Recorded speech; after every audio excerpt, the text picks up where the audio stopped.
C'è una strada che si spinge fino ai confini del mondo conosciuto, una linea solitaria incisa nel cuore dell'Alaska, dove il tempo si dilata, gli alberi si arrendono e il freddo non perdona. Quella strada è la Dalton Highway, una sfida contro la natura, contro l'isolamento e contro se stessi. Non è una strada qualunque, è un test meccanico, fisico e psicologico, per chi osa percorrerla, per i mezzi che l'affrontano, per ogni decisione presa troppo in fretta. Costruita per inseguire il petrolio, oggi serve ai giacimenti più remoti dell'Artico. È percorsa ogni giorno da uomini e donne che sfidano l'impossibile, i camionisti dell'estremo nord, conosciuti come gli eroi dei ghiacci.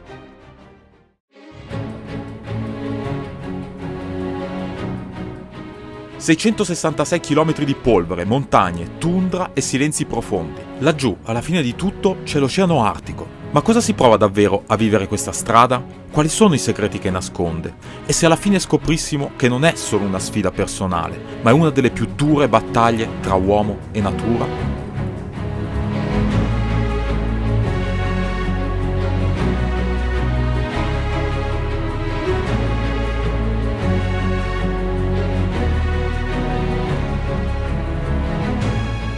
Siamo partiti da Fairbanks e in circa 800 km abbiamo deciso di raggiungere Prudhoe Bay. È il punto più a nord raggiungibile con una strada sul continente americano. Su questa strada i nomi dei luoghi sono tutti un po' inquietanti. Piede freddo, cavallo morto, ultima possibilità. Andiamo a vedere. La Dalton Highway è lunga 666 km. Beh, un numero particolare. Parte da Leavengood a nord di Fairbanks e si spinge fino a Prudhoe Bay, sulle sponde dell'Oceano Artico. Solo 3 villaggi lungo tutto il percorso, nessun ospedale, nessuna officina, pochi distributori. Il 75% della strada è sterrata, ghiaia tagliente, buche, fango e ghiaccio. Tutto questo rende ogni tratto imprevedibile. La Dalton è nata negli anni 70, costruita in fretta per seguire la Trans-Alaska Pipeline e ancora oggi è una delle strade più pericolose e isolate del pianeta. Non è fatta per il turismo, è una via di servizio, un collegamento vitale per i giacimenti petroliferi del nord.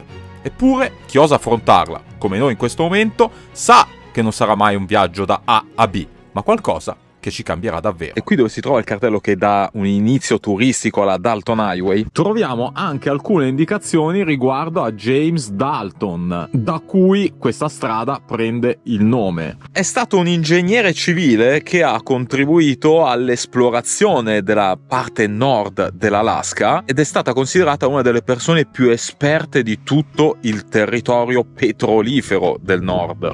Ha contribuito alla creazione del DEW, Distant Early Warning System, ovvero un sistema di radar che fa trasportare il segnale dall'estremo ovest dell'Alaska fino alla Groenlandia. James Dalton, alla fine o all'inizio della Dalton Highway. Siamo più o meno arrivati a dove c'è l'incendio.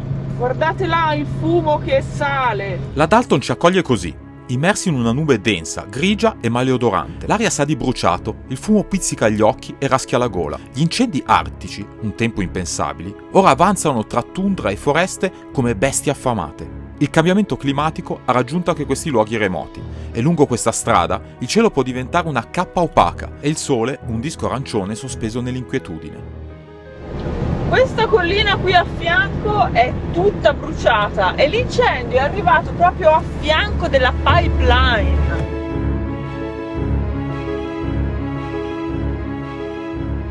Qualche giorno fa ci hanno detto al Visitor Center che avevano anche chiuso la strada ed è super comprensibile perché qui passiamo proprio in mezzo da 2 lati dell'incendio. Guardate qua, ci sono ancora dei punti dove il bosco fuma ancora, probabilmente l'incendio ancora non è del tutto estinto.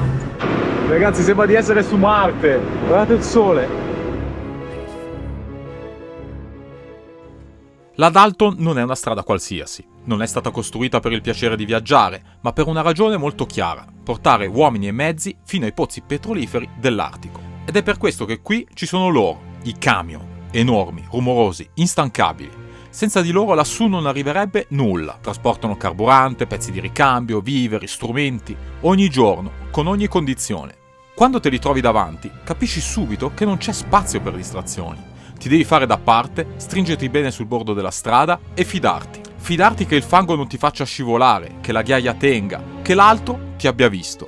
Perché qui ogni incontro è un momento che va preso sul serio. Quando si incrociano i camion è sempre un terno all'otto. Rallenterà, non rallenterà. Ammazza! Ha un altro! Su questa strada i camion hanno la precedenza assoluta. Le macchine si devono fare da parte. Oltre ai camion, agli incendi, al fango e alla polvere, c'è qualcosa che ci accompagna lungo tutto il percorso. Una linea d'acciaio che ci ricorda perché questa strada esiste, la Trans-Alaska Pipeline. Corre accanto alla Dalton per oltre 1200 km, sospesa, interrata, parte del paesaggio. Tutto cominciò nel 1968, con la scoperta del più grande giacimento petrolifero del Nord America, a Prudhoe Bay. Da lì nacque l'esigenza di trasportare il petrolio fino a Valdez e per farlo serviva una pipeline e una strada. La Dalton Highway fu costruita in soli 5 mesi, nel 1974. Una via dura e diretta, senza fronzoli, nata per servire il petrolio, non certo noi viaggiatori. Ogni metro di questa strada ci ricorda il prezzo di quella scelta. La pipeline tutta zig-zag! Ragazzi, qua la strada è abbastanza vicina alla pipeline, così possiamo vedere bene il suo zigzagare, che ha lo scopo di consentire l'allungamento o restringimento della pipeline in funzione dei cambi del territorio, che possono essere ad esempio dovuti dai terremoti o anche al movimento del permafrost. È di fatto una struttura elastica e pensate che è lunga 1200 km. La pipeline nella parte dove non è interrata, ovvero la maggior parte, è sostenuta da queste che si chiamano H e il tubo non è rigidamente collegato a questi supporti, ma in realtà si deve poter muovere per via delle dilatazioni dovute ai cambi della temperatura, e queste H stesse, dove c'è il permafrost, in realtà non sono fisse, ma si muovono sul permafrost. La prima volta che hanno pompato petrolio a Prudhoe Bay ci è voluto 1 mese e mezzo prima di vederlo arrivare a Valdez. Pensate quanto è lungo. Più o meno siamo al miglio 140 della Dalton Highway e questa è la Pump Station, cioè una delle stazioni che pompano il petrolio nel tubo. C'è una pump station ogni 100 km. In queste stazioni di pompaggio viene ripristinata la pressione necessaria per spingere più avanti il petrolio, ma in realtà in ognuna di queste viene anche innalzata nuovamente la temperatura del petrolio, che non si deve in alcun modo congelare durante tutto il suo tragitto, perché ostruirebbe il flusso e quindi creerebbe grandissimi problemi. Sostanzialmente è tutta una gara tra lo scongelamento e il congelamento, e qui vediamo tutte queste postazioni. Sono sostanzialmente dei generatori che alimentano i sistemi di raffreddamento del tubo quando questo deve andare sottoterra e non deve scongelare il permafrost. Chiaramente, dato che il petrolio invece non si deve congelare, il tubo è ulteriormente isolato. Ed eccoci qui, ad attraversare lo Yukon. Oltre un confine invisibile si apre una terra antica, selvaggia, dove il fiume che le dà il nome ha scritto storie di cercatori d'oro, di speranze e follie.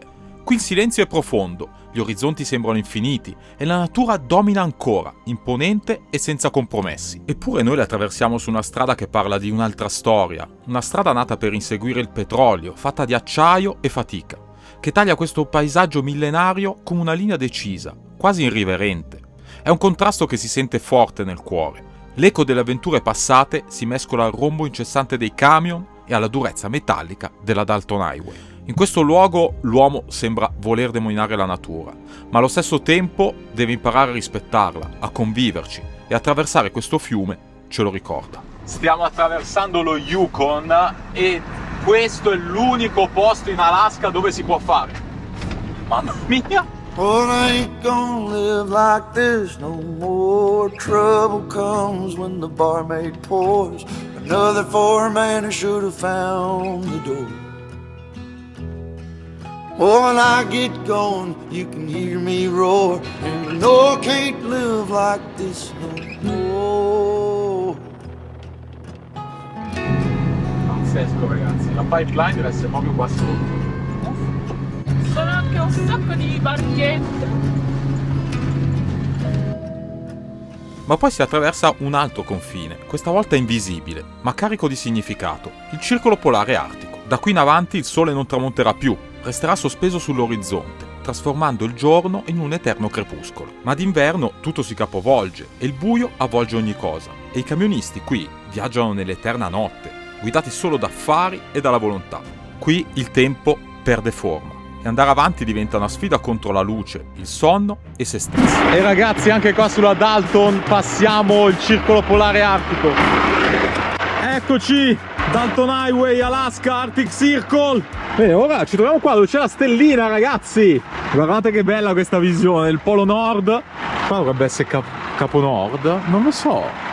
Si fa un po' fatica a capire. Guardalo!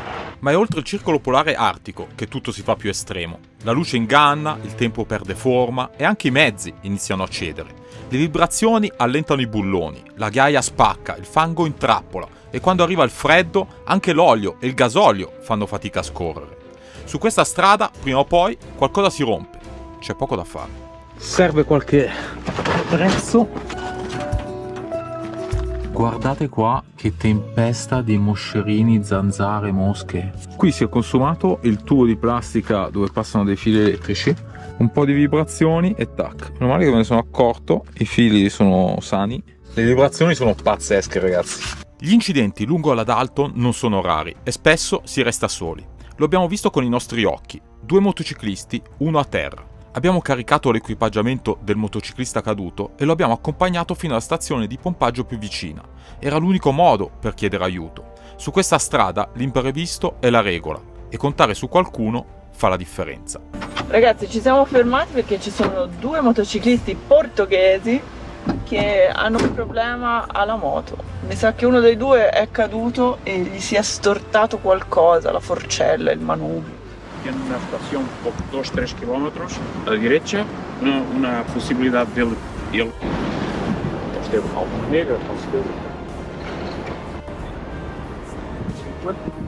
Capita spesso, soprattutto con i motociclisti, mi ha detto che cadono un sacco. Praticamente lo vanno a prendere, adesso lo portano qua, poi chiamano un carrattrezzi e lo portano a Fairbanks. Se a questo punto pensate che abbiamo parlato di tutte le difficoltà, vi sbagliate. Dopo il fango, i guasti e la stanchezza, eccole qua, arrivano loro, le zanzare.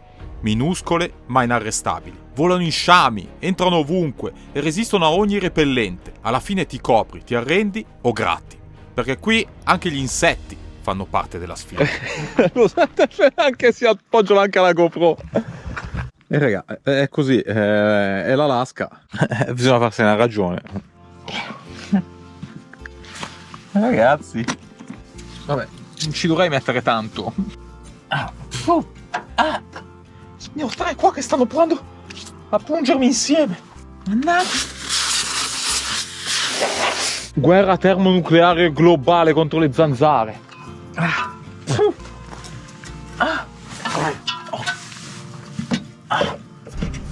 Qui il meteo può cambiare in un attimo e le temperature lo seguono. Un momento fa c'era il sole, un attimo dopo vento, pioggia e freddo pungente. Su questa strada il clima è un avversario imprevedibile. Non è solo questione di gradi, è una sfida continua. Ma parlando di temperature, una cosa che non sapevo e che ho scoperto ieri sera è che non tanto lontano dal punto in cui ci troviamo adesso, nel 1971 è stata registrata la temperatura più bassa mai rilevata negli Stati Uniti d'America. Parliamo di meno 62 gradi centigradi. E adesso qua c'è il cartello che ci dice che il prossimo servizio è 240 miles, ovvero a Dead Horse, dove finisce la strada.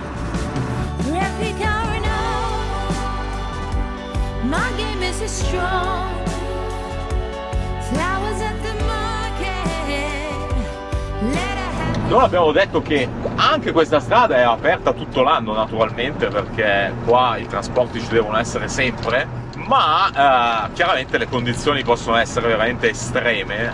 Altamente sconsigliato viaggiare su questa strada a ottobre e ad aprile, cioè quando inizia probabilmente la prima neve e quando si inizia a sciogliere, perché probabilmente sono i momenti in cui la strada è più in pessime condizioni. Dopo lo Yukon, dopo il circolo polare artico, c'è ancora un ultimo grande confine da superare, le Brooks Range, che si alzano come una barriera. Vette antiche, scolpite dal tempo e dall'isolamento. Attraversarle è la sfida più dura di tutta la Dalton. Strade ripide, strette, scivolose, e per i camion carichi ogni curva può diventare davvero un rischio. Qui la Dalton si arrampica, si torce e sembra fondersi con la montagna. Ogni metro è pura fatica, ogni salita una prova di resistenza. Pazzesco! Qua scaliamo un po' di marce. Naturalmente d'inverno questa è una delle parti più critiche perché è un po' un tappo. Vediamo c'è l'avalanche aria. Molto spesso capita che la strada viene ricoperta. Questa strada non può rimanere molto chiusa, quindi c'è tantissimo lavoro affinché si riesca a liberarla il più in fretta possibile. Qua sembra veramente la strada dell'Himalaya. In between the palm of my head. No, we don't have to start every day looking out and up. Come siamo saliti e andiamo giù in picchiata. Ma l'avevamo promesso, questo è un viaggio di contrasti, e dopo questo confine, ecco che ci compare davanti l'Arctic National Wildlife Refuge, un santuario naturale, ma anche un terreno conteso. Da una parte la promessa di ricchezza, dall'altra il grido della natura. Questa è una ferita aperta, che ancora non trova pace. Questa mappa ci fa capire un'altra cosa molto particolare della pipeline. Qui vediamo disegnati i confini dell'Arctic National Wildlife Refuge. Questa area si dice essere una delle ultime, perlomeno nelle Americhe, assolutamente incontaminate. Oltre queste montagne inizia tutta questa regione e questa zona, soprattutto nella parte costiera, è molto dibattuta. Si sa che c'è il petrolio anche lì. Infatti questa mappa, nonostante sia nuova, non presenta una zona che è stata grattata via ultimamente. Per tantissimi anni ci sono state delle mozioni al Congresso affinché si utilizzasse anche parte di quella zona per le prospezioni petrolifere, ma in realtà non si è mai dato seguito. È una zona importantissima dal punto di vista di quello che è il rispetto che l'uomo deve provare nei confronti della propria terra, e quindi far rimanere quest'area incontaminata è un gesto che l'uomo dovrebbe fare affinché sappia sempre vedere quali sono i limiti che deve tenere nei confronti di quello che è la preservazione del nostro territorio. Tuttavia l'amministrazione Trump aveva dato inizio ad alcune possibilità di scavare anche in questa zona. Se pensate che le persone che vivono in Alaska, i nativi, fossero assolutamente arrabbiati nei confronti di questa scelta, in realtà non è così, perché per loro il petrolio qua è fonte di prima sussistenza. Da una parte c'è l'Arctic National Wildlife Refuge, una distesa incontaminata, rifugio per orsi, caribù e migliaia di specie migratorie. Dall'altra il petrolio, che spinge da decenni per entrare anche qui. Il confine tra natura protetta e sfruttamento è sottile, a volte lo si oltrepassa. Nel 1989 la Exxon Valdez si schiantò proprio al largo di Valdez, trasportava petrolio estratto a nord, proprio qui, a Prudhoe Bay, e fatto scorrere lungo questa pipeline. Milioni di litri di greggio finirono in mare, le coste dell'Alaska si annerirono, la vita selvatica fu devastata, quel ricordo pesa ancora, le immagini le abbiamo viste certamente tutti, e queste immagini ci ricordano che ogni goccia ha un prezzo, a volte troppo alto, e pagato da chi non può scegliere. Finalmente lungo questa strada vediamo il bue muschiato, che è proprio tipico di questo territorio. Si trova oltre il Brooks Range fino all'Oceano Artico, proprio qui dove siamo adesso, guardatelo. Cioè tutto attorno a questi animali c'era il mondo di zanzare, nubi proprio, poverini. E infatti ci hanno spiegato che le renne specialmente migrano in questo periodo da sud verso proprio l'Oceano Artico per scappare a tutte queste zanzare. Il musk ox probabilmente con tutta sta pelliccia è anche un po' più riparato, non so.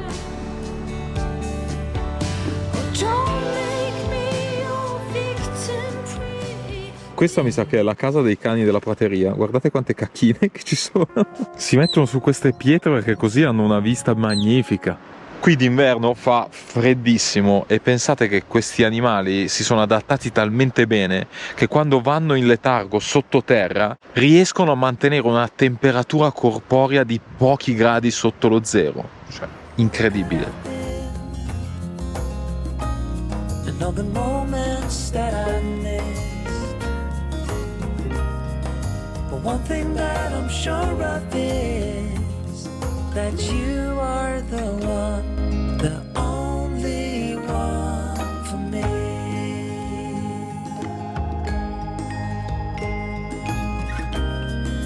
I do worry over Lucia si è messa l'anti-zanzara, l'anti-mosca. Cioè è pieno, ragazzi, sono mosconi. Cioè ragazzi, abbiamo tirato su una quantità di fango incredibile. Guardate lì, quanto fango. Che c'è? C'hai le zanzare sulla fronte, te le vedo da qua. Ma rispetto a ieri sera le zanzare mi sembrano meno aggressive. Ma insomma. Cioè più che altro sono le mosche.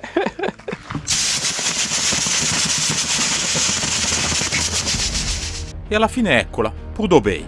Dopo fango, salite, guasti, zanzare e silenzi infiniti, ci siamo arrivati. Un avamposto industriale, freddo e silenzioso, circondato dal nulla. Non è un luogo accogliente, non è fatto per emozionare, ma dopo 666 km, questo posto ha proprio il sapore della conquista. Perché è qui che finisce la strada e comincia l'Oceano Artico, un orizzonte di ghiaccio e vento che segna la fine del mondo abitato e la fine del nostro cammino. Ragazzi, sono ancora molto distanti, troppo per l'angolo di una videocamera come questa. Ci vorrebbe un mega zoom. Sembrano dei miraggi in questo momento, ma vi posso garantire che cominciano ad apparire i pozzi petroliferi.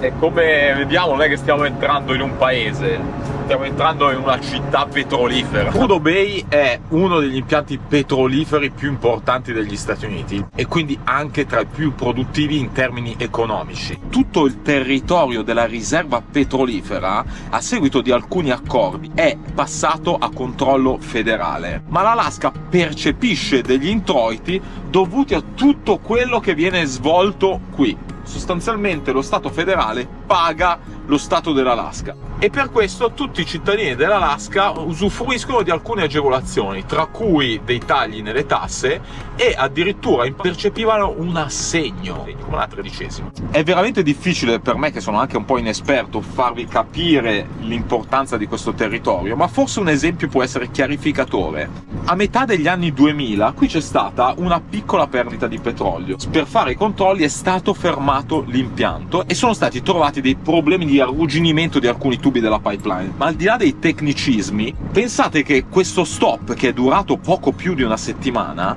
ha inciso sul prezzo del petrolio mondiale dell'8%. E alla fine eccoci qua, ma non c'è nulla che ci accolga, nessun punto panoramico, nessun caffè caldo, nessuna foto ricordo organizzata. C'è solo un cartello, anche un po' sbiadito, che dice Dead Horse, uno di quei nomi inquietanti che avevamo visto sulla mappa all'inizio. Ma ora eccoci qui, circondati dal nulla, ma con una strada sensazione di conquista. Non c'è niente da vedere, eppure ci sentiamo parte di qualcosa, come se per un attimo fossimo anche noi uno di quegli eroi dei ghiacci. Il vero premio non è il paesaggio, è avercela fatta.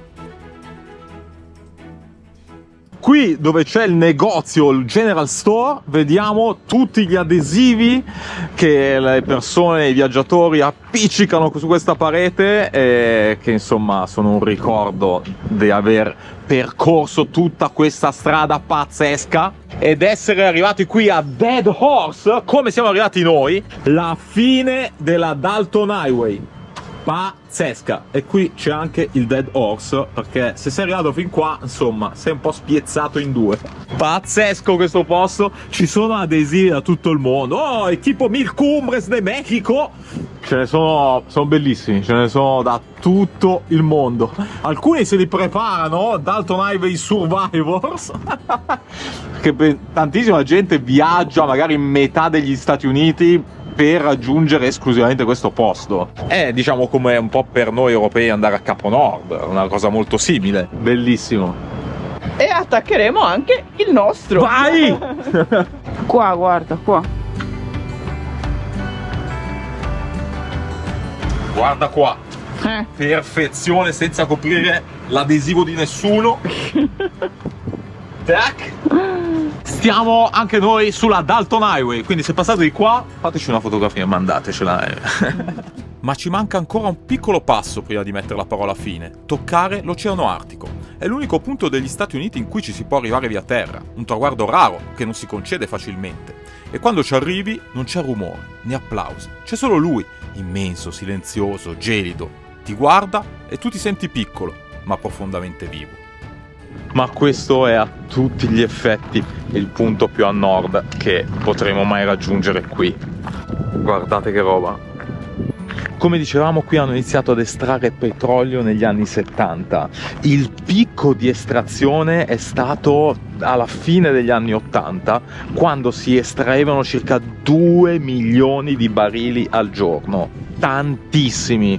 Oggi la produzione è molto diminuita per via del fatto che sono tantissimi anni ormai che stanno pompando petrolio. Siamo tuttavia a circa 500.000 barili al giorno. Per darvi un'idea di quanti sono, questi 500.000 barili basterebbero per alimentare gli Stati Uniti nella sua interezza per circa un'ora.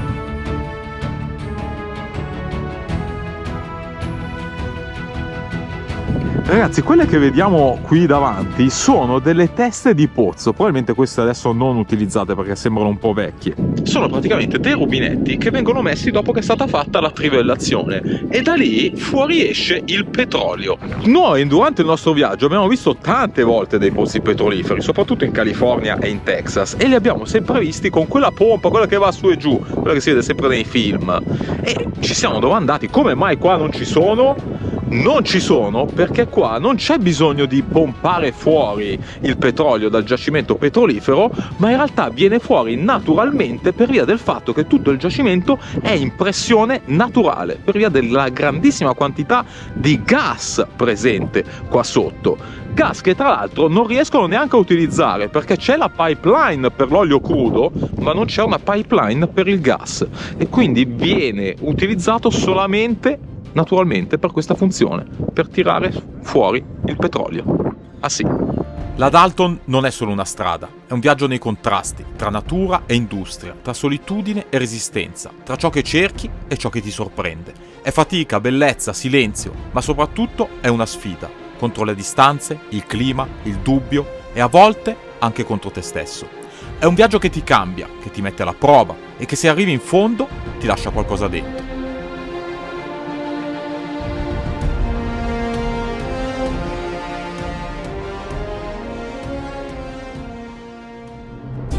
Fateci sapere se questo episodio vi è piaciuto, iscrivetevi al canale e lasciateci un commento per farci sapere dove vorreste andare per la prossima dose di mondo.